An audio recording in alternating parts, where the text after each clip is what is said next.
Selamat siang semuanya.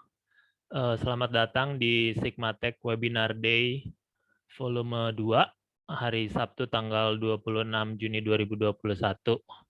Terima kasih yang udah pada hadir di hari Sabtu siang ini ya. Untuk siang-siang hari Sabtu ikut webinar. Kali ini kita kedatangan tamu yaitu Mas apa nih panggilnya? Mas aja lah Mas. Mas Rizky ya. Mas Rizky dia Ya. adalah product manager di Bukalapak. Dan pada kesempatan kali ini beliau akan membawakan topik breaking into product management. Sebelum saya mulai, saya akan memberitahu dulu kalau ini adalah bagian dari webinar Day Sigmatech yang udah jalan 2 kali, dan Sigmatech Webinar Day ini akan ada setiap bulannya, tiap 2 akhir minggu terakhir dari setiap bulannya. Untuk harinya nanti kedepannya akan diinformasikan, biasanya antara Jumat atau Sabtu, mungkin kedepannya akan hari Jumat ya, Jumat sore. Dan sesi ini nanti breakdownnya pertama adalah introduce pertama ini, pembukaan dari saya ini, lalu langsung masuk ke materi dari pembicara atau speaker, kali ini Pak Rizky. Terus dari situ mungkin ada sesi tanya jawab, tapi untuk tanya jawab sebenarnya sambil jalan juga boleh. Tanya jawab langsung ditaruh di chat aja, biar nanti ketika sesi tanya jawab udah bisa langsung dijawab gitu, nggak usah nunggu-nungguan. Jadi gitu kira-kira. Kalau mau ada yang ditanya selain hal itu juga taruh di chat aja biar nanti kita review. Oke, nggak usah berlama-lama lagi. Sekarang saya serahkan waktu dan tempatnya untuk Pak Rizky untuk mulai. Oke, terima kasih banyak. Oke. Sebelumnya selamat siang teman-teman semuanya. Perkenalkan, nama saya Rizky. Saat ini saya jadi product manager di Bukalapak. Ya, nggak perlu dijelasin lah ya. Kayak teman-teman udah tahu lah ya Bukalapak kayak gimana. Aku hari ini nggak bakal sharing soal IPO ya. Jadi tolong diingat, aku nggak bakal sharing soal IPO Bukalapak dan segala macam. Jadi hari ini aku mau sharing soal sedikit tentang breaking into product management. Kayak tadi yang dibilang sama Mas Kukuh, kalau misalkan ada yang mau ditanyain, feel free bisa langsung raise hands aja atau lewat chat juga nggak apa-apa. Nanti aku bakal jawab kok pertanyaannya, semua pertanyaannya gitu. Dan di hari ini juga aku ada sedikit praktis sih buat teman-teman bareng-bareng soal product management. Jadi nanti kita bikin seasik mungkin aja biar nggak terlalu kaku ya caranya gitu. Nah, sebelum kita mulai masuk ke materi, mungkin aku perkenalan dulu. Aku lulusan UGM angkatan 2012. Mungkin teman-teman di sini banyak yang lebih tua kali ya, tapi aku lebih enak ngomong dan manggilnya teman-teman aja ya daripada bapak atau ibu. Jadi aku angkatan 2012. Aku dulu di geophysics sebenarnya. Jadi bukan agak lagi ya, nyimpang banget ya kalau bisa dibilang ya, dari 4 tahun aku kuliah dan I move and jump into product management. Bahkan sebelum jump into product management, awalnya aku masuk ke digital industry because of becoming as a digital marketer gitu. Jadi aku nggak terjun langsung ke product manager, tapi awalnya justru jadi digital marketer. Udah ke beberapa company sebelumnya, ada B2C, ada B2B juga. Jadi kalau Grab dan Excite mungkin teman-teman, kalau Grab ya terutama mungkin teman-teman udah tahu dia B2C, Bukalapak juga B2C, cuman Circle ini B2B gitu. Nah, kemarin waktu habis dari Grab emang pengen nyobain B2B, tapi kok kayaknya nggak cocok ya, lebih enak di B2C, jadi akhirnya sekarang pindah ke Bukalapak gitu. Kebetulan juga produk-produk yang aku handle mostly itu dia berkaitan sama financial services sama financial technology. Jadi mungkin kalau teman-teman mungkin di Grab itu melihat merchant-merchantnya GrabFood, nah itu kita punya apps namanya Grab Merchant. Dulu aku sama teman-teman yang coba bikin itu bareng, dan itu baru launch tahun lalu deh kalau nggak salah, seingatku gitu. Terus Pay Later di Grab juga salah satu produk yang aku kerjain waktu itu. Dan sekarang pindah di Bukalapak, fokusnya lebih banyak di mitra ya. Karena mungkin kalian udah tahu lah ya, kalau e-commerce-nya Bukalapak ya susah lah ya kalau mau saingan sama yang hijau sama yang oranye gitu kan. Akhirnya kita gedein yang Mitra Bukalapak. Di situ mungkin teman-teman kalau pernah ada produk atau fitur kayak kirim-kirim uang yang cash gitu kan ke warung yang ada Mitra Bukalapaknya, kirim uang cash terus dikirimin ke nomor rekening temannya atau segala macam. Salah satu produk yang aku handle itu. Terus QRIS-nya Bukalapak juga. Nah, itu kebetulan sekarang aku handle itu. Oke, I think that's all for the introduction. Buat hari ini, apa yang mau aku share itu sebenarnya lebih banyak tentang sebenarnya product manager itu siapa? Product manager itu ngapain? Terus kenapa sih product manager itu penting? Dan ini serunya karena mungkin teman-teman juga yang biasa buka LinkedIn ya, lihat di newsfeed dan segala macam, kayaknya product manager itu lagi hit gitu. Banyak yang kayak hiring nih product manager gitu kan untuk company apa atau startup baru dan segala macam. PM tuh lagi kayak mungkin bisa dibilang lagi hot-hotnya kali ya gitu kan. Kenapa? Nah, nanti aku bakal jelasin kenapa sih tinggal kecilin mah. Halo? Ya. Oh, sorry. Oke, jadi nanti aku bakal sharing juga kenapa sih seorang product manager di satu company itu bisa penting banget gitu.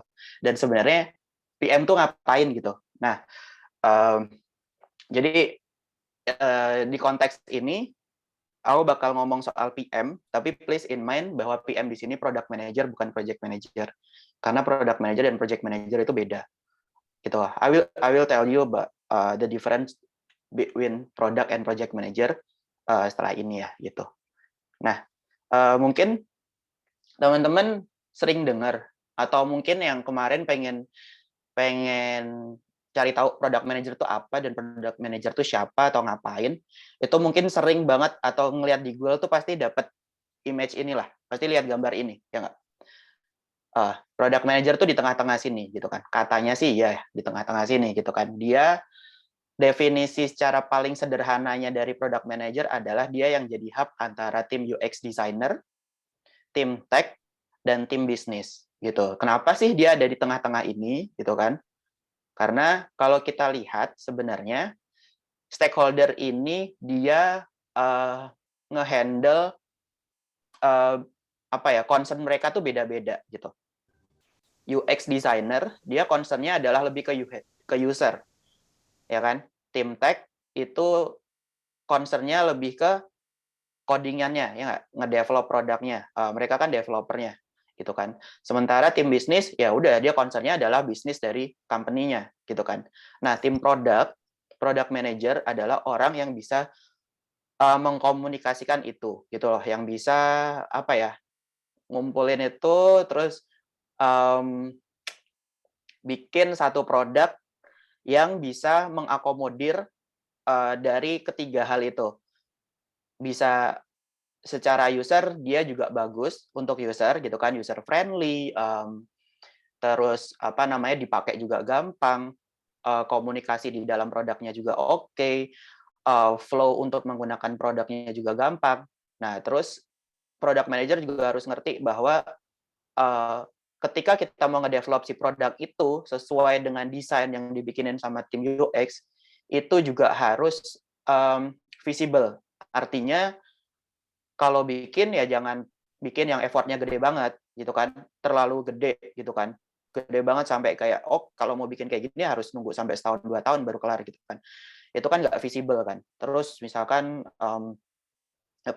sistemnya harus yang ribet dan segala macam, sementara company kita tidak punya sampai segitunya gitu kan, fitur-fitur dan sistem-sistemnya gitu kan.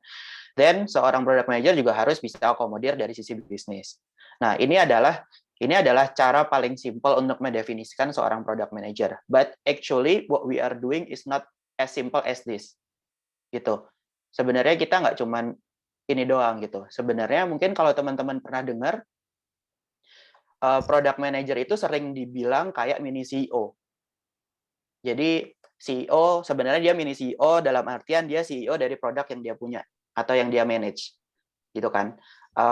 Gampangannya ya aku punya GrabPayLater nih gitu. Nah, itu aku CEO-nya GrabPayLater gitu. Nah, itu istilah yang paling sering kita dengar sih kalau seorang product manager itu mini CEO. But reality-nya kita itu ngelakuin sebanyak ini, semua hal ini gitu. Mungkin nggak bilang sebanyak ini ya. Sebenarnya in reality kita sebenarnya melakukan ini semua gitu. Seorang product manager itu harus mengadvokasi produknya. Dalam artian ya kita yang akan nge-support. Kalau misalkan ada orang yang bilang produk lu jelek nih segala macam dari stakeholder lain gitu. Nah, kita yang akan bilang, "Oh enggak, produk gua oke kok dari sisi ini segala macam." Terus kita juga troubleshooting. Ketika kita nge-develop produk, kita yang ketika tim engineer nih, dia nggak tahu nih cara ngerjainnya gimana, atau bukan cara ngerjainnya sih, apa namanya, ketika dia ngerjain ada isu. Nah, kita juga harus bantu solving problem itu, gitu. Terus kita compromise dengan priority, misalkan mungkin teman-teman mungkin ada yang PM nggak ya di sini? Kalau ada yang PM mungkin kalian ngerti juga ya, ketika kalian mau ngebangun satu produk, kalian punya tim. Cuman tim kalian tuh cuman satu. Meanwhile, produk yang harus dibikin tuh nggak cuman satu. Nah, kalian harus compromise. Mana yang harus jadi first priority, mana yang akan jadi second priority, mana yang akan nggak dikerjain dulu di quarter ini, gitu. Then, jelas kita nge-create, kita juga expert dari produk kita ini, kita jadi expertise-nya karena kita yang punya produknya. Nah, yang sering dilupain adalah ini, yang bagian owners the numbers, gitu. Kenapa? Karena mostly teman-teman mungkin kepikirannya adalah ketika aku bikin produk, ketika produk itu selesai ya udah, gitu kan. Nah, in reality, product manager itu nggak bisa hanya berpikir bahwa ketika produknya sudah selesai dibangun, udah dibikin, terus kerjaan dia selesai. Oh enggak, gitu. Karena mindset-nya dari seorang product manager itu bukan completion dari project atau produknya, tapi lebih ke growth-nya. Jadi setelah ini mau ngapain, vision-nya itu seperti apa, gitu. Makanya dia harus monitor performance-nya, produknya seperti apa, gitu. Nah, tadi yang aku bilang product dan project manager itu beda, sebenarnya in a real case memang mereka berdua itu berbeda. Kalau ketika kita jadi seorang product manager, kita pasti akan jadi project manager. Tapi kalau kita project manager, kita belum tentu jadi product manager. Gitu. Nah, bedanya apa? Kurang lebih kayak gini. Ini yang udah aku rangkum, beda dari product dan project manager. Ketika seorang product manager, yang kita pikirin adalah strategi dan visinya dari si produk ini. Gitu. Jadi ketika kita mau bikin satu produk, itu kita benar-benar mikirin mungkin kita ngerjain itu nggak cuma satu fase gitu, ada 1, 2, 3, 4 fase gitu kan, di 1 quarter, 2 quarter, 3 quarter. Terus nanti kita juga mikirin nanti apa yang harus diimprove dan segala macam. Strategi yang harus dikerjain mungkin fitur A dulu, terus fase keduanya fitur B dan segala macam. Nah, seorang product manager itu orientasinya di situ. Sementara kalau project manager, dia itu orientasinya di pengerjaannya, gitu, development-nya. Terus ketika mau development, plan-nya itu seperti apa, gitu. Intinya adalah ketika jadi seorang project manager, kita mikirin gimana project ini selesai, benar nggak? Sementara kalau product manager, kita mikirin gimana produk ini berkembang, gitu. Pertama, bagaimana setelah produk ini dibuat, diterima sama user kita, terus selanjutnya gimana ngembangin si produk ini, gitu. Itu product manager, gitu. Sementara kalau project manager, dia lebih mikirin gimana cara project ini selesai sesuai dengan timeline yang udah dibikin. Gitu. Makanya di sini aku sedikit list down bahwa project manager itu lebih ke team oriented, dia knowledge-nya lebih ke tech-nya instead of industry-nya, terus dia mikirin budget sama plan-nya gitu. Karena by the end of the day, project manager yang dinilai dari project manager adalah completion-nya. Gitu. Project-nya selesai dengan on time apa enggak. Meanwhile, a product manager is not only looking for the completion, but the growth of the product itself. Gitu. Ketika aku bikin satu produk, apa produkku selesai, terus udah gitu aja. Enggak, tapi bagaimana produk ini berkembang. Sebagai contoh, misalkan Gojek nih, gampangnya ya, buat contoh. Gojek itu kan awalnya kita lihat, kita tahu lah, produk mereka mungkin cuma 2, ya kan? Gojek sama Gokar. Dan mereka growing lagi nih, mereka punya GoSend, mereka punya GoFood, mereka punya GoLive ya, waktu itu GoMassage dan segala macam. Grab pun juga kayak gitu. Bukalapak juga sebelumnya cuma ngomongin soal e-commerce, sekarang mereka punya mitra Bukalapak gitu. Jadi ini bedanya seorang product manager sama project manager gitu. Seorang product manager itu lebih ngelihat ke visinya, visi dari produknya itu seperti apa. Sementara project manager completion dari projectnya itu kayak gimana. Nah, that's the basic ya, beda dari produk dan project. Cuman I would say seorang product manager itu punya satu basic yang apa ya, ketika kita mau jadi product manager kita harus punya itu. Gitu. Sebenarnya kita harus punya itu. Gitu. Product manager itu inti dari semuanya adalah PM itu harus punya empati terhadap user kita lebih tinggi dari yang lain gitu. Dalam artian ini tips dari aku juga ya. Ketika kita mau bikin produk, jangan fokus di solusi atau produk yang mau kita bikin. Tapi kita harus tahu masalahnya dari user itu apa gitu. Jadi jangan fokus di solusi tapi fokusnya di masalahnya gitu. Banyak sih yang bercanda-bercanda, PM tuh singkatannya bukan product manager, kayak pencari masalah, pemberi masalah juga, apalagi ya. Pokoknya semua yang berkaitan sama masalah itu ada di PM sebenarnya gitu. Nah, ada sedikit contoh dari aku. Ini aku pengen sih habis ini teman-teman juga nyobain kayak yang aku lakuin ini. Jadi aku pengen teman-teman habis ini coba buka HP-nya, terus pilihlah salah satu apps yang menurut kalian apa ya, yang tiap hari kalian pakai, yang kalian apa ya, suka pakai lah, yang paling paling oke menurut kalian, yang paling favorit lah menurut kalian. Terus nanti coba di list down ya, minimal satu lah yang menurut kalian ini fiturnya jelek nih, fiturnya nggak oke nih, itu di list down aja. Terus nanti tolong dijelasin juga kenapa menurut kalian fitur itu jelek gitu. Nah ini contohnya dari aku, kebetulan aku suka running, jadi aku biasa pakai Nike Run Club untuk tiap aku lari. Nah di situ ada beberapa bad features yang menurutku nggak oke. Ada dua fitur di situ dan aku jelasin juga di situ kenapa itu jelek, kenapa itu menurutku ngeganggu gitu. Nah aku pengen teman-teman di sini silahkan bukan list ya, silahkan pilih dulu satu apps terserah apapun. Kalian mau nulis Grab nggak apa-apa, kalian mau nulis Bukalapak juga nggak apa-apa, kalian mau nulis toko yang hijau juga nggak apa-apa. Apalagi Gmail, Microsoft Teams, Zoom yang sering kalian pakai, atau aplikasi apapun, silakan pilih satu, terus silakan tulis yang menurut kalian nggak oke dari situ. Gitu ya. Aku kasih waktu 5 menit deh. Nggak nyampe 5 menit deh. Gitu. Nanti kalau ada yang udah milih, terus mau ngasih tahu bad features-nya apa, tulis di chat aja ya. Kayaknya kalau aku tanya ada yang mau ngomong kayaknya nggak banyak nih.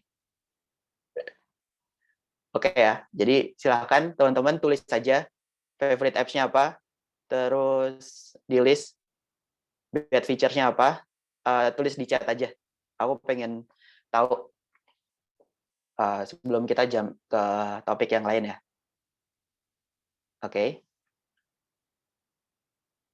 Oke. 5 menit dari sekarang deh. Ya.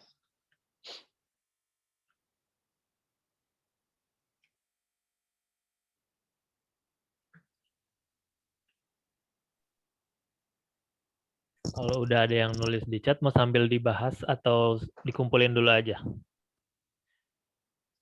Hah? Nggak, ntar Soal in udah. paralel aja, Mas Kuku. Oh lah, ke enter dia katanya di chat. Gak apa-apa, Mas Nandinar. Nanti aja berarti ditulis dulu aja di chat ya. Nanti Tulis-tulis aja dulu semuanya. tulis tadi apa aja? Tiga poin ini ya. 3 poin ini aja. Dibahas kemudian.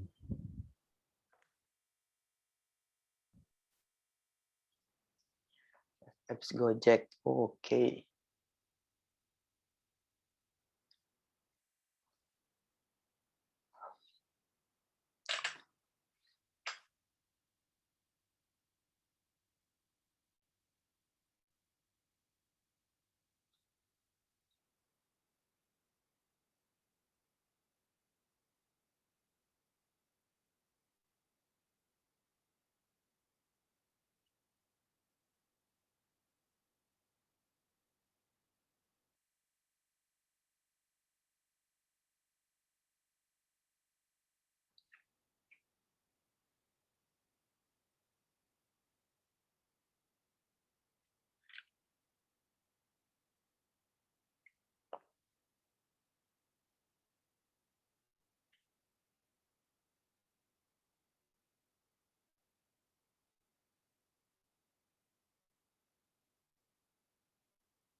Oke.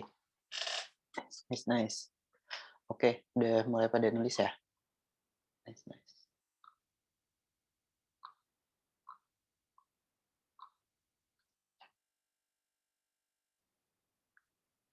Oke, sambil aku bahas dikit deh. Jadi, mungkin contoh yang lain kayak dari aku nih, aku aku suka pakai Bukalapak, tapi waktu aku mau milih metode pembayaran terus milih VA, itu kan ada tulisan salin nomor tuh. Waktu aku pencet tuh nggak ada notifikasi sama sekali kalau udah ke salin atau belum. Nah itu tuh nggak enak, karena takutnya waktu ke banking kan, apa namanya, kita belum ngopi itu kan, gitu. Terus ini ada dari Mas Nandinar, Gojek itu bad feature-nya, history GoPay-nya susah ya? Berarti sering pakai ya Mas? Pakai GoPay ya buat bayar-bayar? Bagus. Terus apa nih, LinkedIn, cannot save video or image. Iya, ini gue juga nggak tahu sih Mas, kenapa nggak bisa nyimpen. Cuman ya, gue setuju. Karena banyak foto sama ini ya, banyak foto sama video juga ya Mas yang bagus kayaknya di LinkedIn. Terus dari Mas Ari, ya, nice. Terus selain mengirim pesan tapi banyak official account. I see. Nah, oke. Ada lagi yang mau nulis? Mas Yogi, Living by Mandiri. Login tidak bisa menggunakan spesial karakter dan tidak bisa menggunakan WiFi. Oh iya ya. Wah, kebetulan sorry Mas Yogi, aku belum pernah pakai Living by Mandiri. Kebetulan aku nggak pakai Mandiri. Tapi wow, cool. Ya. Nice. Oh gitu ya. Oke. Ada lagi ya mau nulis lagi? Oke, jadi sedikit aku bahas juga kenapa aku pengen teman-teman milih satu favorite apps terus list down bad features-nya. Sebenarnya lebih ke gini, kalau apa namanya, ketika kita jadi seorang product manager, seorang jadi PM, uh, kita harus menempatkan diri kita di uh, di di posisi usernya. Jadi jangan posisiin diri kita yang punya produknya, tapi posisiin diri kita yang pakai produknya, kita usernya, gitu. Jadi kalau misalkan simpelnya adalah kalau misalkan ini tadi ya Mas Nandina, terus siapa Mas Ari, Mbak Tita, sama Mas Yogi yang ini jadi PM-nya dari masing-masing apps yang kalian tulis ini, pasti kalian akan apa namanya pengen banget buat benerin fitur-fitur ini kan. Kayak GoPay-nya harus bisa lebih gampang dicariin dan segala macam. Nah, as a PM tadi aku bilang empati kita ke user itu emang harus tinggi gitu. Jadi sebisa mungkin kita tempatin posisi kita di posisinya si user. Ketika kita mau bikin satu produk, makanya tadi aku bilang ketika kita mau jadi bikin produk, please find the root, apa namanya, problemnya dulu, isunya dulu yang terjadi di masyarakat, yang terjadi di user-user kita itu apa. Karena apa? Karena ketika kita bikin solusinya dulu, belum tentu solusi itu akan menyelesaikan masalah mereka, gitu. Nah, PM itu nggak bisa segampang bikin produk aja, gitu. Jadi kita harus punya sense of user kita juga dulu, gitu. Kalau masalahnya itu apa dan itu yang mau kita solve, gitu. Gitu. Jadi kayak ya kayak contoh yang ada di chat ini. Mungkin kalau Mas Yogi jadi PM-nya, Mas Yogi tahu nih, oh yang tidak oke bad features-nya adalah apa namanya, nggak bisa pakai special karakter gitu kan. Terus nggak bisa login pakai WiFi gitu. Ya udah, ketika jadi PM, kita akan solving isu itu. Jadi kita tidak berpikir untuk apa yang akan kita buat dulu, tapi kita berpikir masalah yang terjadi di user kita itu apa. Kayak gitu. Nah,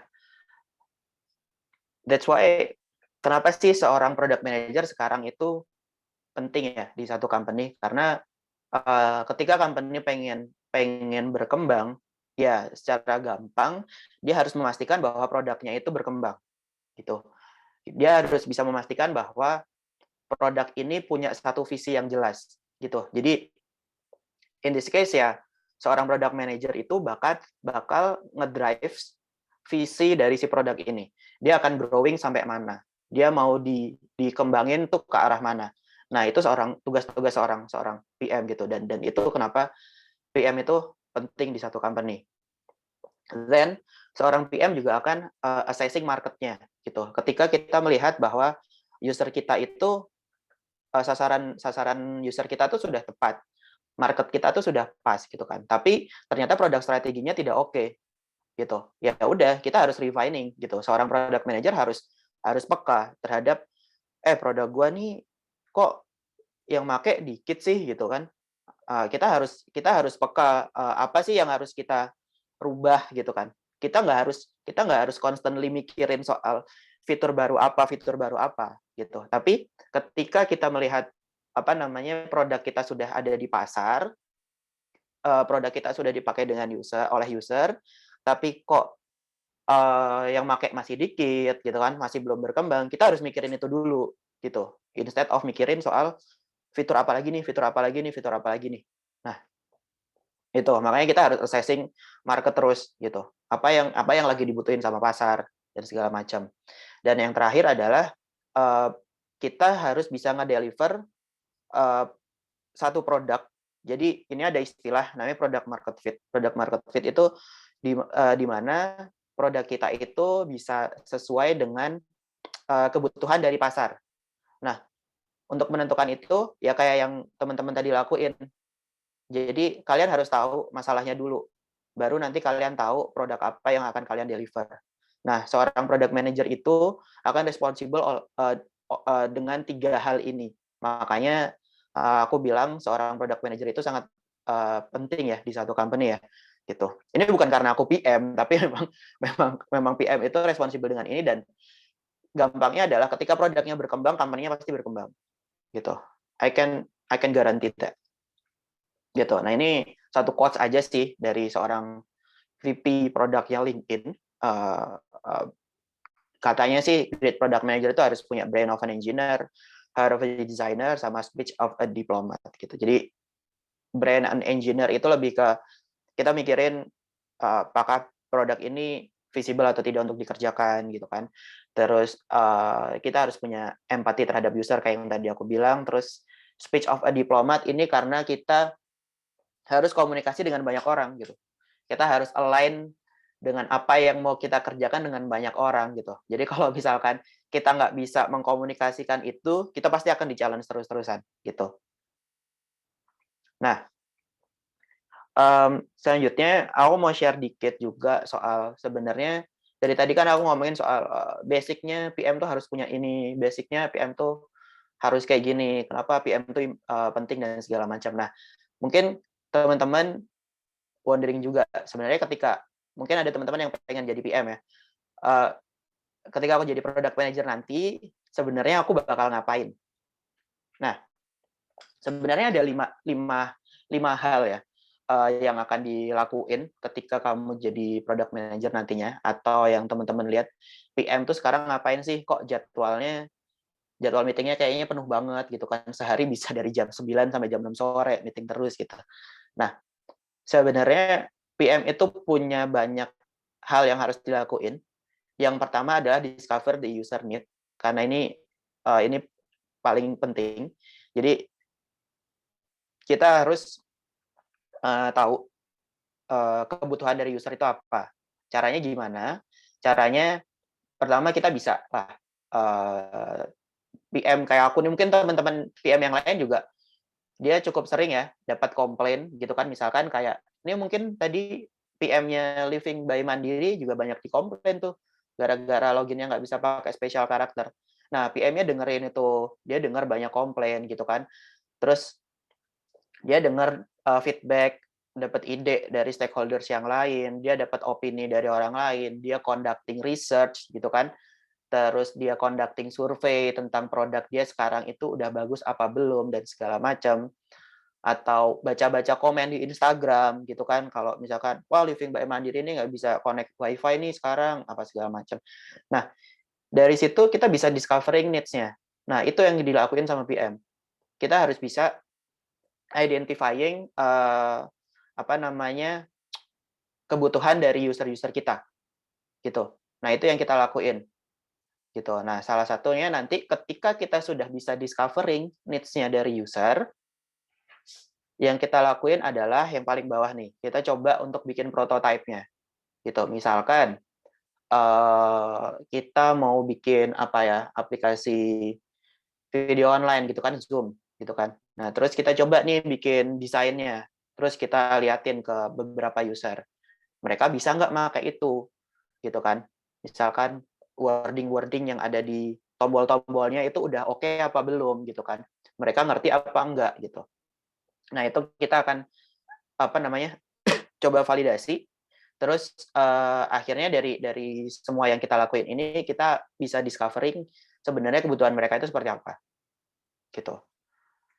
Nah, hal yang kedua yang kita lakukan, product manager lakukan adalah kita prioritization kita gitu. Jadi teman-teman ini mungkin kalau teman-teman pengen jadi PM terus apply terus diundang interview, ini adalah salah satu yang bakal ditanyain sih gitu. Pasti HR atau recruiter bakal nanya, Mas, Mbak, kalau misalkan apa namanya kalian jadi PM itu memprioritaskan satu kerjaan gimana caranya sih gitu. Nah, itu pasti akan ditanyain gitu. Nah, ini ada dua faktor yang selalu aku pegang ketika aku mau prioritize satu kerjaan ya gitu. Hal yang paling sederhana adalah kita ngelihat user value atau business impact-nya.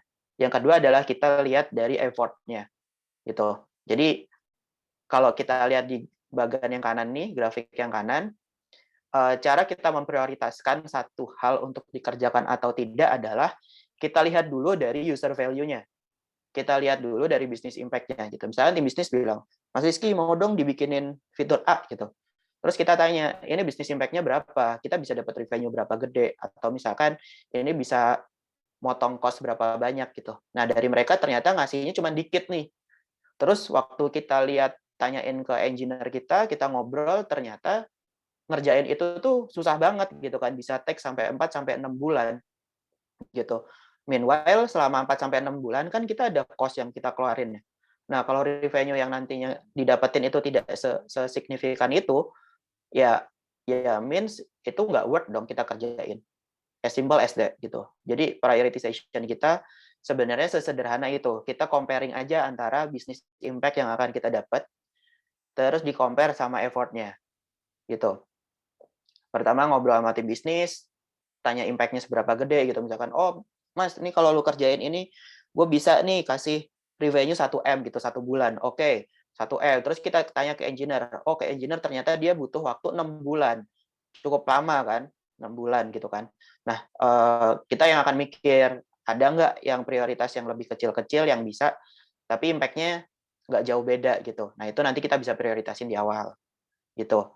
Terus nanti misalkan yang tadi 1M ternyata ngerjainnya cepat, ya udah, itu udah jelas kan, udah jelas gitu kan, jelas pasti kita akan kita kerjain. Nah, itu yang kita lakuin. Kita ngomong sama tim bisnis, kita ngomong sama tim engineer, kita ngomong sama tim-tim yang berkaitan juga sama development produk ini untuk measure effort-nya seberapa gede dan impact-nya seberapa tinggi, gitu. Then kita setelah udah memprioritaskan satu pekerjaan-pekerjaan tadi, itu kita juga harus aligning sama semua orang dengan roadmap kita. Nah, roadmap itu apa? Roadmap itu as simple as apa ya? List dan timeline lah dari apa yang akan kita kerjakan dalam satu kurun waktu tertentu. Misalkan kuarter 3 nih, kan kita bentar lagi kuarter 3 ya. Kuarter 3 itu ditanyain nih, biasanya sama head of product-nya atau CEO-nya. Roadmap lu mana nih kuarter 3 gitu kan. Nah, kita akan share ke mereka tentang kuarter 3 ini kita mau ngapain aja. Fitur apa yang mau kita bangun, inisiatif apa yang mau kita kerjain. Gitu. Nah, kita dapat list itu dari mana? Kita bisa ngomong sama tim marketing. Kita bisa ideation sendiri. Kita bisa dapat insight dari user-user kita sendiri tentang apa yang harus kita kerjain. Kita bisa ngobrol sama engineer dan segala macam. Nah, setelah kita dapat itu semuanya, kita harus ngobrol nih sama tim marketing, kita ngomong sama tim bisnis, kita ngomong sama tim legal, pokoknya semua tim, semua stakeholders. Dan kita harus show ke mereka bahwa ide kita ini bagus dan ide kita ini valid untuk dikerjakan di quarter ini, misalkan kayak gitu. Gitu. Ketika kita nggak inisiatif yang kita mau kerjain ini ternyata tidak cukup valid, itu pasti mereka nggak akan align dengan apa yang mau kita kerjain. Nah, seorang product manager itu harus bisa bikin semua orang ini align dengan apa yang mau kita kerjain, gitu. Karena ya emang kerjaan kita kayak gitu, ngeyakinin orang lah istilahnya gitu kan. Gitu. Misalnya dari tim bisnis mau ngerjain apa, terus semua orang tuh ya emang harus align dengan itu gitu. Nggak mungkin kan dalam satu quarter ternyata tim produk pengennya ngerjain apa, tim bisnis pengen ngerjain apa, tim marketing pengen ngerjain apa, tim desain pengen ngerjain apa, apalagi tim engineer pengen ngerjain apa gitu kan. Beda-beda semua, itu kan nggak akan jalan lah istilahnya gitu. Makanya seorang product manager harus bisa aligning ini semuanya dan communicate ini ke orang-orang gitu. Nah, next jelas kita juga harus delivering feature-nya. Jadi setelah kita udah align dengan semuanya, kita bisa rally everyone with the roadmap that we create previously. Ya udah kita tinggal menjalankan development-nya gitu kan untuk mendeliver dari fitur-fitur atau produk yang mau kita bangun gitu. Nah, step-nya adalah kurang lebih kita akan nge-review sama discuss sama tim desain dulu ya kan, produknya mau kayak gimana. Terus sama tim engineer juga, itu kira-kira kalau dengan desain yang ada sekarang itu bakal susah apa enggak ngerjainnya dan segala macam. Karena sesimpel kayak kayak teman-teman mungkin ada yang kayak apa sih, ketika kita mau verifikasi sesuatu kan ada yang tinggal klik button submit atau yes. Ada juga yang harus di swipe kanan gitu kan, di swipe kanan gitu. Nah, itu kira-kira mana yang lebih visible menurut engineer, mana yang lebih gampang untuk dikerjain gitu kan. Kedua, apakah itu memang friendly ke user-nya dan segala macam. Nah, itu kita harus discuss itu dulu sama mereka. Ketika kita sudah oke, kita akan conducting kick off meeting. Kick off meeting itu ya kayak starting point-nya lah kita mau ngedevelop gitu.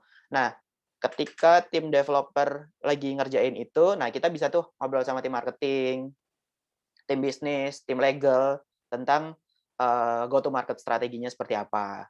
Terus apakah sudah sesuai dengan regulasi atau belum. Nah, gitu. Nah, itu nanti setelah itu produknya launch, ya kita akan monitor matriks-matriks apa. Matriks tuh kayak matriks di sini lebih ke KPI ya, mungkin kalau teman-teman ini, atau target-targetnya gitu. Ketika kita mau bikin produk kan pasti kita mikirnya pengen, oh di bulan pertama aku pengen ada 1.000 active user nih yang pakai produk, gitu. Itu targetnya ya. Terus target keduanya, misalkan yang akhirnya melakukan transaksi ada 3 juta orang nih, misalnya kayak gitu. Nah, kita monitor tuh, apa namanya, loh kok bulan ini nggak nyampe 1.000, loh kok bulan ini nggak nyampe 3 juta nih transaksinya. Nah, itu yang dilakukan sama PM, gitu. Terus, nah ini yang aku bukan cukup sih, aku suka dari kerjaan seorang PM adalah ketika kita harus winning the team, gitu. Jadi, ya ini cara yang paling gampang ya, apa namanya, buy a coffee or pizza to the whole team. Jadi jangan kalian bayangkan bahwa makan-makan yang ada di foto ini aku dijajanin, enggak. Ini aku yang harus ngejajanin mereka sebenarnya. Tapi ya this is something that is very important menurutku, karena ketika kita nggak winning hatinya si engineer, kita nggak winning hatinya tim kita, nah nanti siapa yang mau ngerjain produk kita gitu. Kemarin sih aku lihat yang daftar di sini ada developer ya, jadi mas-mas developer ini kan sebenarnya kalian sangat-sangat krusial ya dalam satu tim. Karena kalau nggak ada kalian tuh nggak ada yang ngerjain gitu. Nah, PM nih harus jadi orang yang bisa sangat-sangat suportif buat mereka. Terus ya bisa gathering mereka semuanya, bisa ngobrol sama mereka segala macam. Bisa jadi tempat curhat mereka segala macam. Jadi kita bisa leading this team untuk bisa ke satu goals yang memang sama gitu, ke produk yang memang apa namanya yang mau kita bangun bareng-bareng gitu. Oke, nah habis ini aku mau bukan sesi sih, aku mau dengar kalau ada yang mau nanya-nanya. Jadi kalau udah ada yang mau tanya-tanya bisa langsung di chat. In paralel aku pengen bukan jelasin sih, aku mau sharing dikit. Ini adalah salah satu contoh fitur yang aku kerjain kemarin di Grab. Jadi as simple as nyiptain satu fitur di mana user itu bisa ngedit struknya. Jadi sebelumnya ketika user itu ada transaksi mitra atau pemilik warung ini ada transaksi dari usernya, itu mereka nggak bisa ngedit struknya. Jadi ketika mereka ada yang belanja nih ke mereka, belanja pulsa gitu kan, harganya 10.000, terus admin fee dari Grab adalah 2.500. Nah, struknya akan tertulis 12.500 kan. Nah, cuman kan si pemilik warung nggak mungkin nih cuma 12.500. Kalau 12.500 kan dia nggak untung dong, berarti kan nggak untung kan. Dia pasti akan nge-charge misalkan jadi 15.000 nih, gitu. Nah, sebelumnya tuh mereka nggak bisa ngedit struk itu. Akhirnya kita ngembangin lah biar mereka bisa ngedit admin fee-nya. Nah, itu mulainya tuh dari mana? Kita nggak akan kita nggak akan jump ke conclusion yang ini. Kita itu mulainya dari sini, gitu. Jadi waktu itu aku, to be honest, aku bacain setiap postingan mitra Grab Kiosk. Postingannya Grab Kiosk kayak apa, aku bacain komen-komennya, dan ternyata di situ ada demand, gitu.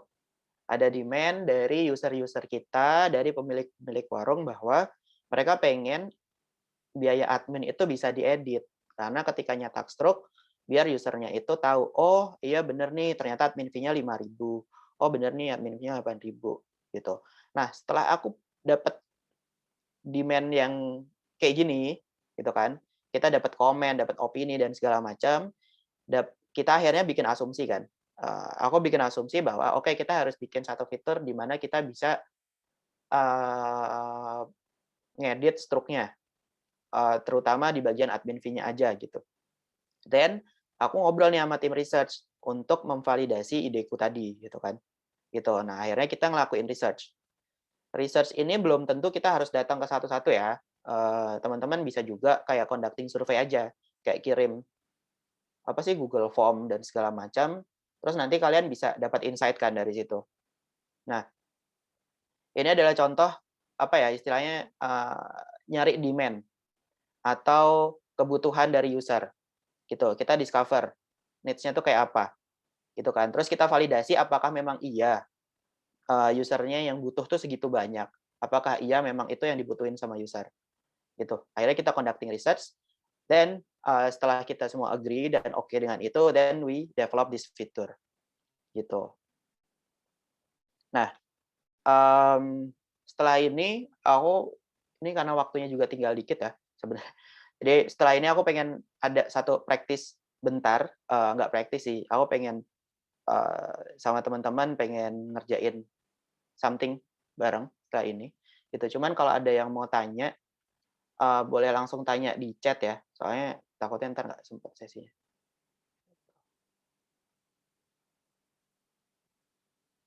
gitu.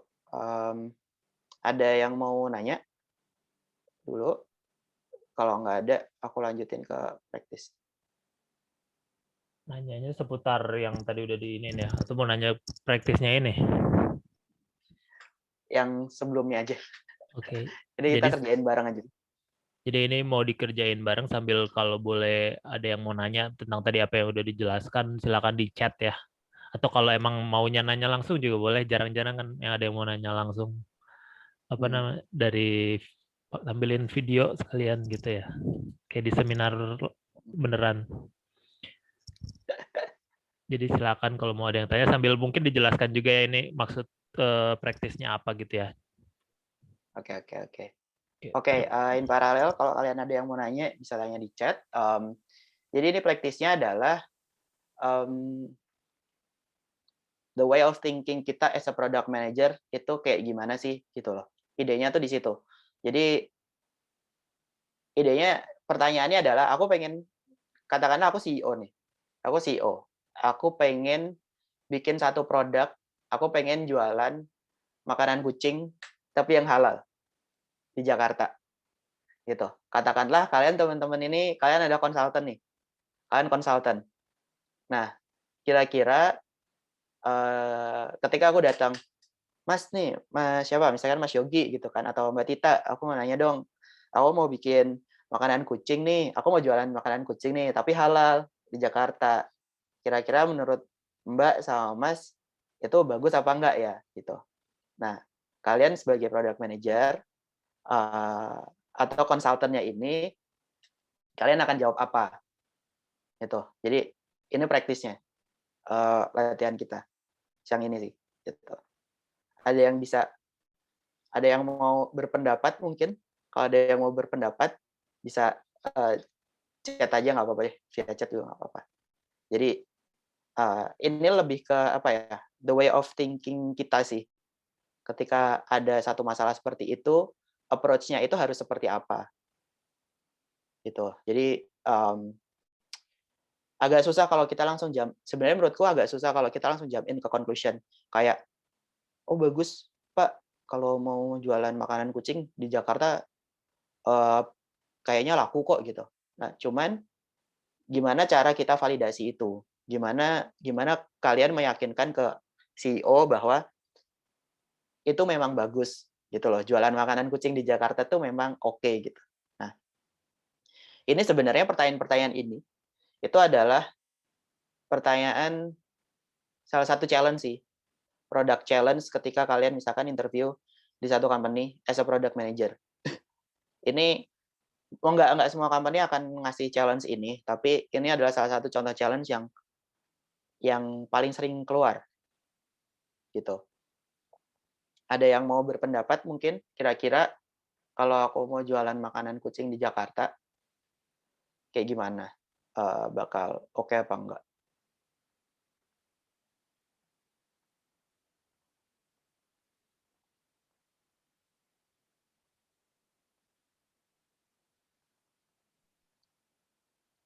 Jadi mungkin untuk sekarang boleh mau seperti yang tadi Mas Rizky bilang, mungkin bisa taruh di chat misalnya yang mau jawab pertanyaan ini atau juga mau juga yang nanya hal di luar praktis ini yang tadi udah dijelaskan oleh Mas Rizky gitu ya.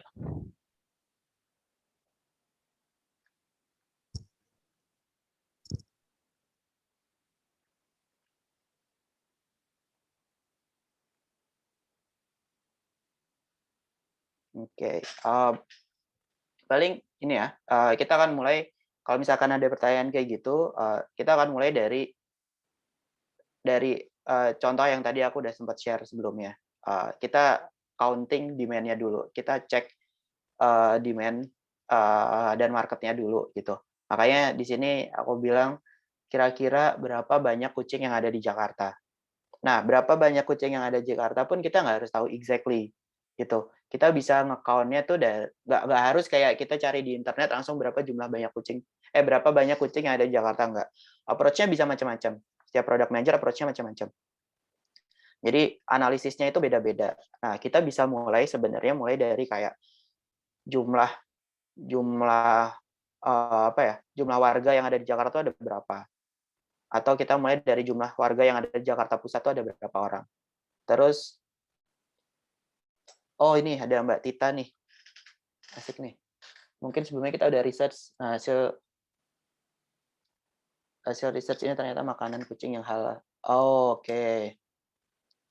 Cool cool cool. Jadi kalau dari Mbak Tita mulainya dari ini ya, dari research. Mhm, mayoritasnya orang muslim, yes yes. Cool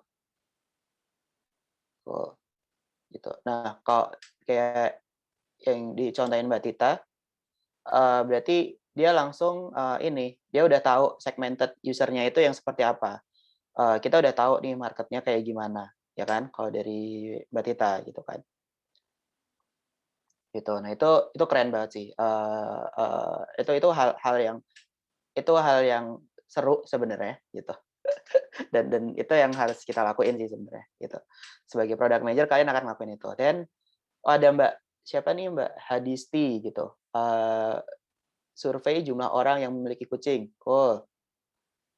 Nice, terus tentukan target ditujukan ke kucing dengan kategori apa, nice gitu, lebih segmented ya, Mbak, ya.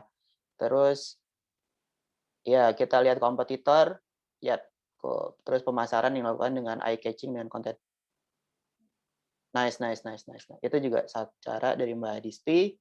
Terus dari Mas Ari, bicara dari data. Mhm. Nah, nice nice. Ini juga mungkin salah satu cara paling simpel ya dari Mas Ari, contoh dari Mas Ari, ini asik banget nih, simpel ya, masuk ke sosial medianya pecinta kucing, terus hitung jumlah anggotanya, terus kita vote. Nah, itu kita bisa dapetin demand-nya, gitu. Itu cara yang paling gampang untuk cari demand-nya. Itu keren banget sih, gitu.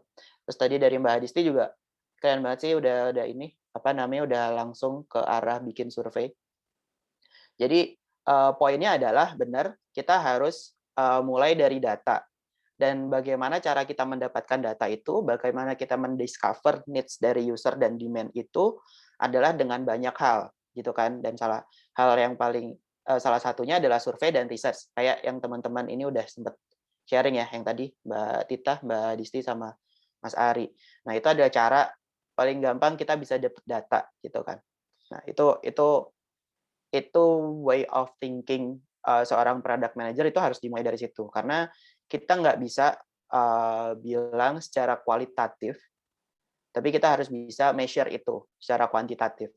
Jadi mungkin kayak yang dibilang Mas Ari, vote dulu. Oke, misalkan pecinta kucingnya ada 1.000, vote yang mau untuk ada makanan kucing halal 90%, berarti kita punya demand 900 orang kan, gitu. Ketika kita launch, berarti kita sudah dapat 900 user yang akan beli produk kita. Nah, itu yang akan kita lakukan gitu loh. Seorang product manager itu yang harus kita lakukan, way of thinking itu yang harus, kita miliki dari awal, gitu. Ketika kita nggak tahu apakah marketnya ada atau tidak, terus kita bikin produknya, ya kita nggak tahu apakah produk itu akan sukses atau enggak, benar nggak?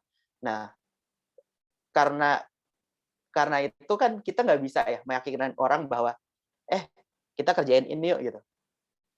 Emang banyak yang, apa namanya, yang perlu, banyak kok, gitu. Terus kalian nggak bisa nyebutin angkanya berapa, kalian nggak bisa nunjukin datanya kayak gimana, kalian nggak bisa ngeliatin hasil survei atau research kayak yang dibilang tadi Mas dan Mbak ini, kayak gimana gitu.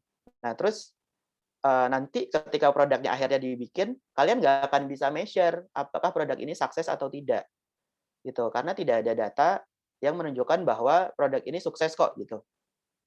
Makanya ketika kalian, teman-teman udah punya data dari awal, apakah produk ini mau dikerjain atau tidak, kalian juga bisa nge-set target.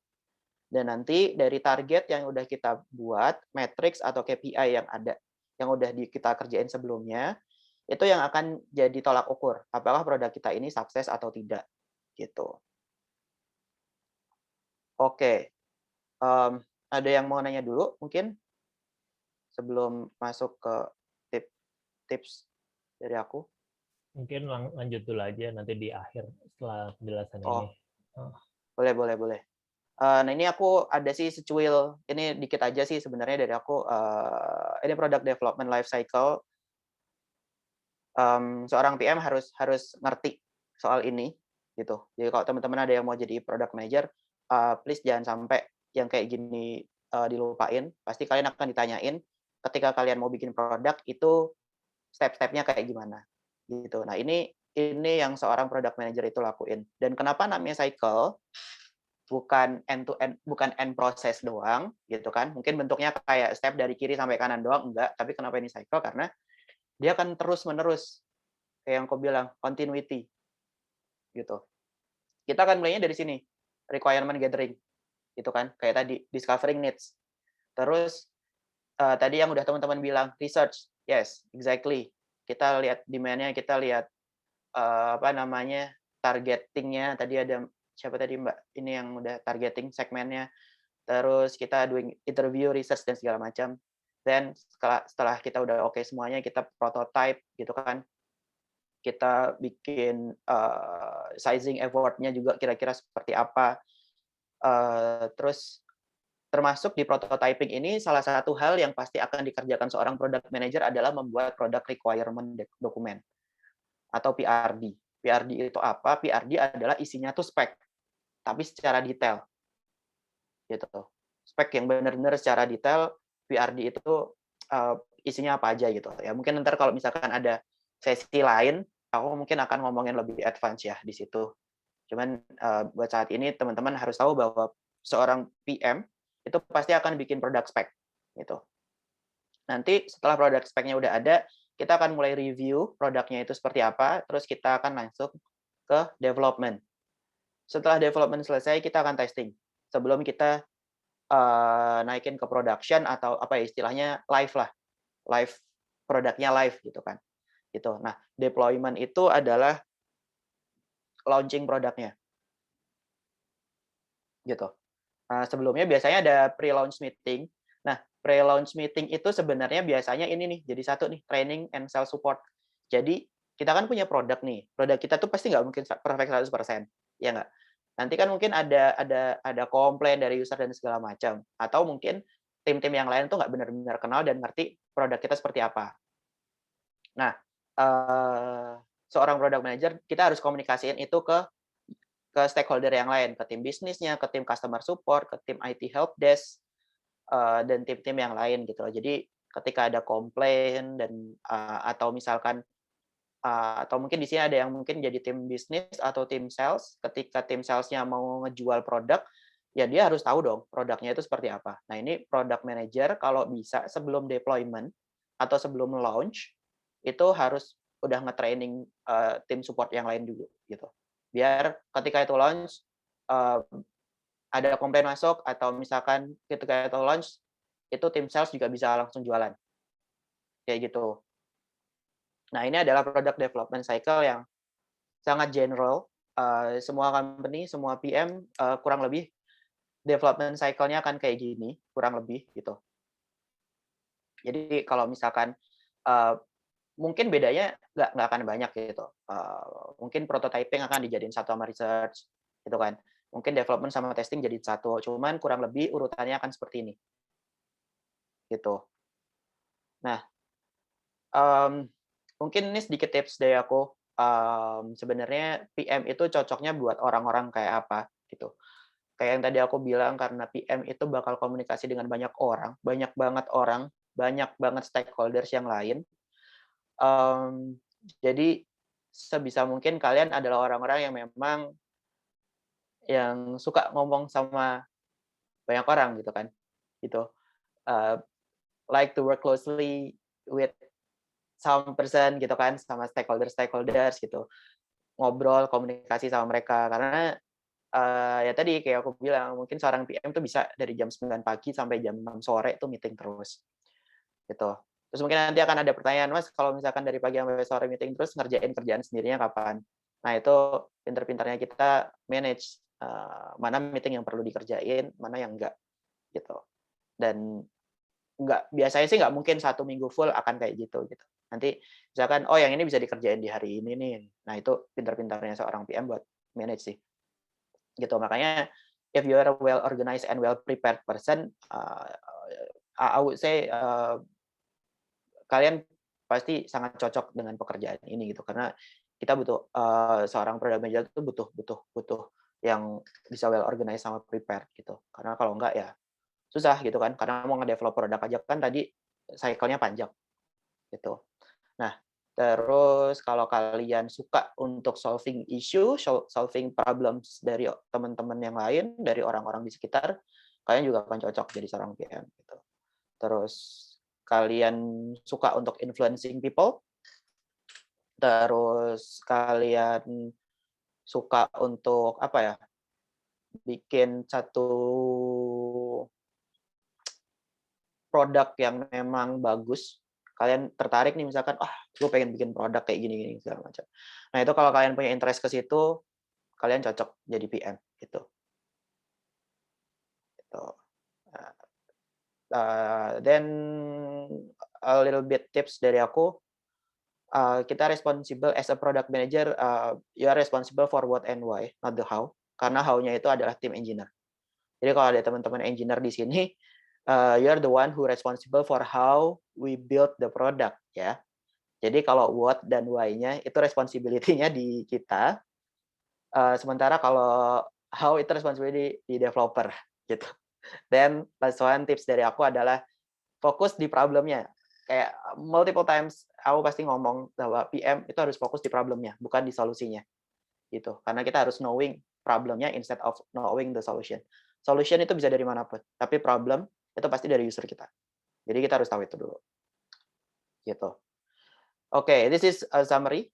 Mungkin sebelum jump in ke summary ada yang nanya tadi dari Mbak Hadisti.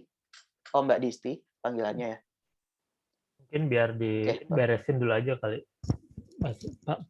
Mas Rizky.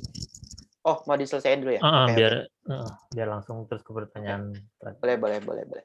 Jadi ini, yang kita obrolin hari ini kurang lebih,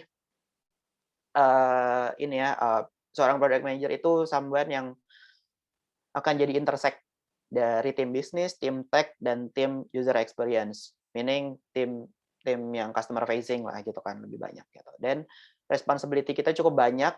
PM itu harus, responsible untuk discovering needs-nya user, prioritization, terus kita harus aligning everyone with a roadmap that we build, terus kita deliver, dan kita harus becoming a leader.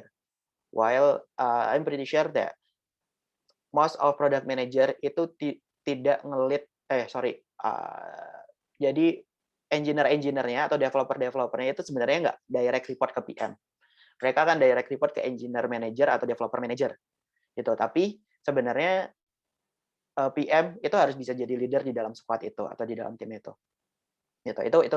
Itu salah satu responsibility kita juga, gitu. Dan last one, 2 hal yang paling penting as a PM, kita harus lebih ke customer centric, dan terakhir adalah decision making. Itu ada 2 hal yang paling penting gitu, karena itu adalah hal yang akan, kita hadapi setiap hari gitu sebagai seorang product manager, gitu.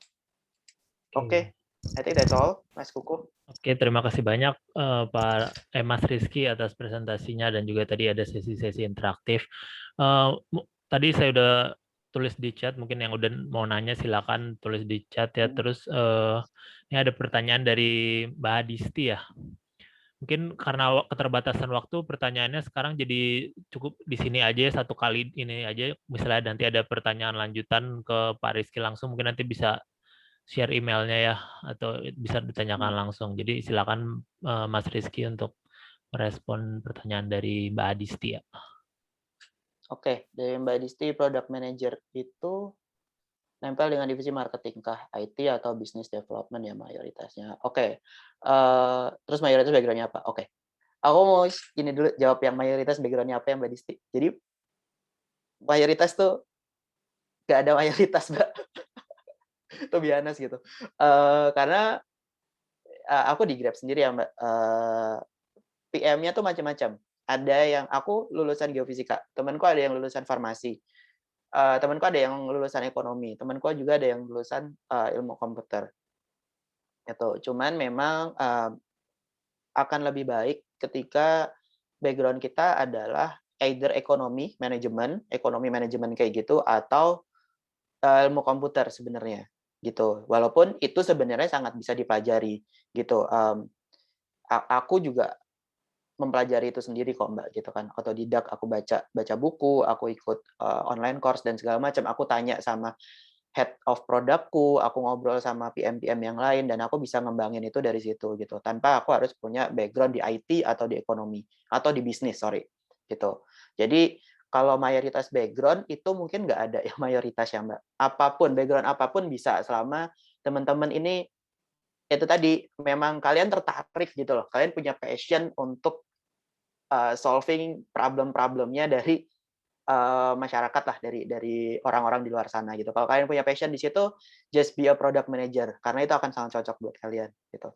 Dan kalau nempel di mana di startup itu biasanya justru punya product team sendiri, Mbak Disti gitu. Uh, Mostly sih IT Mbak, bukan IT ya, mungkin mereka nyebutnya tim tech gitu.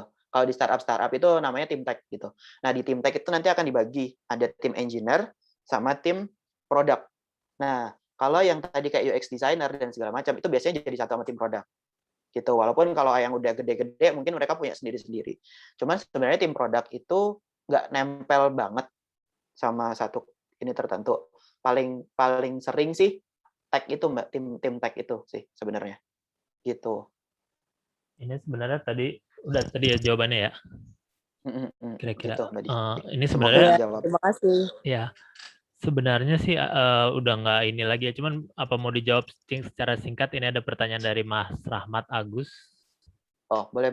Apa ini? Ingin tanya juga background kita seorang developer, ingin mengembangkan produk di perusahaan, kita bagaimana step untuk bilang ke atasan? Oh, ini menarik nih, Mas Rahmat. Sebenarnya manajerku waktu di Grab itu dia sebelumnya developer, Mas. Jadi dulunya dia back-end developer. Dia dulunya back-end developer, terus sekarang jadi PM. Waktu di Circlo, temanku PM itu juga dari front-end developer, Mas. Gitu. Nah, cara ngomongnya gimana? Ngomong aja. Literally, kalian kan pasti ada sesi one-on-one ya. Ngobrol aja, Mas, atau Mbak, Pak, atau Bu, saya tertarik pengen jadi product manager nih, gitu. Kalau memang mereka,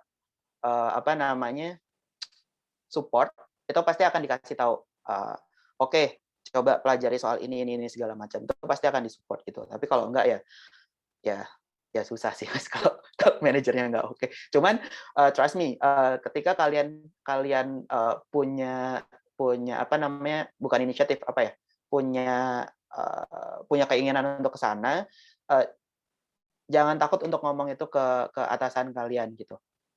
Karena nggak ada yang salah dengan itu. Dan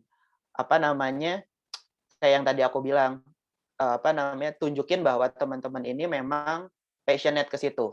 Tunjukin bahwa kayak bilang ke mereka kalau ini loh based on data itu banyak isu di sini nih gitu. Kalau gua PM-nya gua bisa nih kayaknya kita bisa kayak gini nih, misalkan kayak gitu. Again, ngomong dari data, terus coba yakinin aja sih ke manajer sih, Mas Rahmat.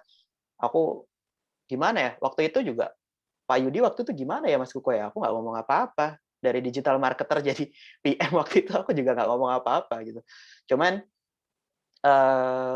mungkin mulai dari user empatinya dinaikin aja sih Mas Rahmat. Jadi nanti manajer juga tahu bahwa oh bener nih Mas Rahmat ini ternyata memang punya sense of product person gitu. Karena itu basicnya product person tuh pasti punya simpati dan empati terhadap usernya gitu. Lebih ke user centric itu pasti bisa. Gitu sih Mas Rahmat. Semoga Baik. menjawab ya. Mudah-mudahan menjawab ya Mas Rahmat. Terima kasih juga atas pertanyaannya dari Mas Rahmat Agus. Baik, dengan tadi apa namanya pertanyaan dari Mas Rahmat yang udah dijawab oleh Mas Rizky, saya akhiri webinar kali ini. Terima kasih banyak kepada yang sudah hadir ya. Terima kasih juga yang tadi sudah ikut berpartisipasi dalam interaksinya yang sudah dalam materi yang disampaikan Mas Rizky. Terima kasih juga atas pertanyaannya. Dan demikian webinar Day Sigma Tech Volume 2 ini saya akan akhiri, dan sampai ketemu loh nanti di webinar-webinar lainnya lagi. Ada webinar volume 3 selanjutnya, dan biasanya itu di tiap akhir bulan, tiap 2 minggu akhir dari akhir bulan. Jadi bulan Juli depan itu di 2 akhir minggu terakhir. Tunggu aja ya, nanti ada speaker-speaker lainnya dengan topik-topik yang menarik lagi yang berkaitan dengan apa yang mereka kerjakan.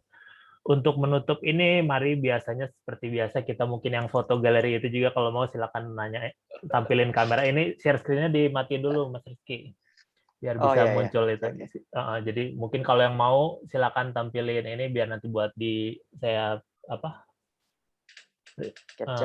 share yang mau tampilin kamera, kalau enggak juga nggak apa-apa. Saya tunggu berapa detik ya, 5 detik dan tuh ada tuh dari Mas Muhammad Yogi tuh. Ayo ada lagi, ayo silakan buat di foto bareng nih, foto bareng, foto ala-ala webinar. Saya hitung sampai 10 ya, nggak takut kelamaan. 1, 2, 3, 4, 5. Bu Sarina mungkin nggak mau. 6, 7, 8, 9. Apa aku nggak usah pakai foto lah. Nggak usah pakai foto ya. Ya udah nih kita bertiga aja ya. Masih ditunggu nih, nggak ada. Ya udah kita bertiga nih, kita sense bentar ya. Ya sedih. Ada nama-namanya kok.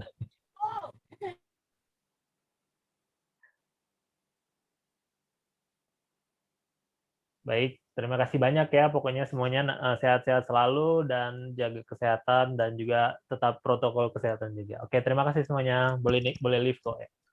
Thank you. Thank you Terima kasih semuanya. Mas Rizky, terima kasih Sigma Tech. Selamat Thank you sore. Mas, thank you, sore. Terima kasih Bapak. Terima kasih Bu Sarina.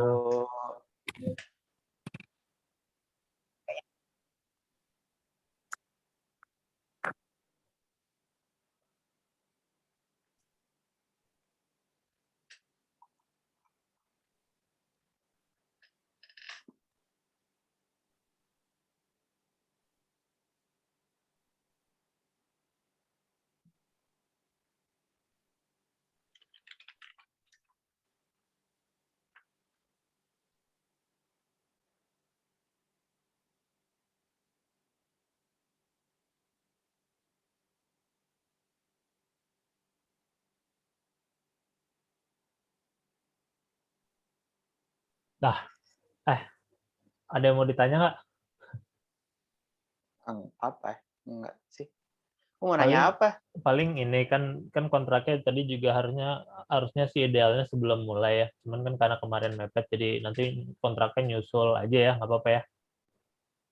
Cuman di kontraknya juga isinya sih sebenarnya cuman perjanjian apa namanya, kewajibannya suruh mesti ngapain aja, terus sama biasalah apa namanya dari pasal kedua belah pihak itu. Sebenarnya kan dari semua yang itunya juga apa responsibility-nya udah kepenuhin semua. Sama ini paling nanti sistem bayarnya ini invoicing ya? Apa-apa nggak? Oh, invoicing. Jadi gua berarti ya? Nggak usah Oh di, ya udah. gue sih nggak, kalau yang sebelumnya sih nggak usah dipajakin, ya apa-apa, 1 juta sebenarnya nggak ada pajaknya sih. Kan pajak tuh kalau di atas 3 juta, lo invoice aja 1 jutanya gitu.